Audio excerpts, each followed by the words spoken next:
Shalom Uvracha, ma chérie, ce Shabbat Parashat Shemini. Shemini, ça veut dire huitième.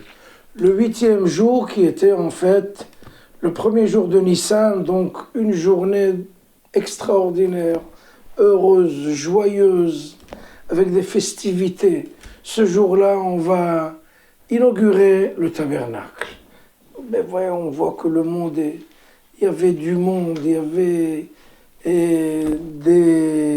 des chanteurs, des danseurs, et la chorale.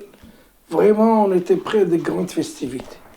Selon ce qui n'est pas clair, c'est que c'est écrit « Vayihi vayom Hashemidi ».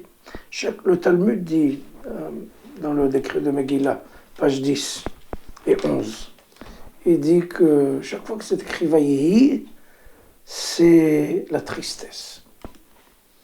Et expliquez-moi pourquoi ce jour-là, des plus grandes festivités, un des jours les plus heureux de l'histoire juive, la construction et l'inauguration du tabernacle, c'était une journée de tristesse incroyable mais vraie, incompréhensible. Mais pour comprendre ça, on va retourner un peu en arrière. Lorsque Moshe a rencontré Akadosh Baruch Hu devant le buisson ardent, et Akadosh Baruch Hu a essayé de le persuader pendant 7 jours. Écoute, prends cette mission, va délivrer le peuple d'Israël. Ils sont inféodés, ils sont esclavagés, ils sont dans un état terrible et horrible. Délivre-les, c'est tes frères. Moshe Rabbeinu, non, c'est pas pour moi, je suis pas suffisamment apte et capable, je bégaye, et prends quelqu'un d'autre. En fait, Akadosh Baruch Hu a essayé 7 jours de le persuader, il n'a pas réussi. Le 8e jour, Moshe, bon, si j'ai pas le choix, eh ben, je vais le faire. Maintenant, et il était sûr, Moshe Rabbeinu, que avec tous les entraînements, les répétitions générales qu'il a fait sur le tabernacle, il était sûr que c'est lui, le Kohen Gadol, le pontifoin. Et à la dernière minute, Akadosh Baruch Hu lui dit, écoute, tu as fini le tabernacle, tu l'as inauguré, donne les clés à Aaron, ton grand frère. Et moi, j'étais sûr que c'était moi, comment ça se fait?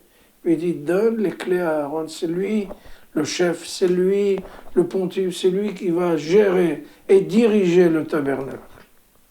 Et Moshe Rabbeinu, c'est la tristesse. Vayihi vayom Hashemidi. Il a dit, pourquoi Akadosh Baruch Hu, pourquoi Seigneur, vous faites une chose pareille? Il lui a dit, quand je voulais, toi tu n'as pas voulu. Maintenant que toi tu veux, moi je ne veux plus. Tu as raté ta vocation. En fait, je voulais te transmettre une mission de premier rang mondial, tu n'as pas prise.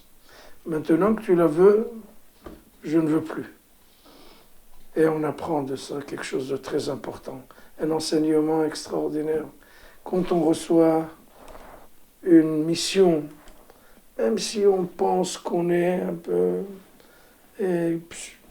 pas tellement apte à cette mission, il faut y aller. Parce que celui qui y va, eh ben, il va recevoir toute l'aide du ciel, du divin. Il va recevoir tous les instruments pour pouvoir justement diriger ces choses comme il se faut et réussir dans sa mission. Shabbat Shalom.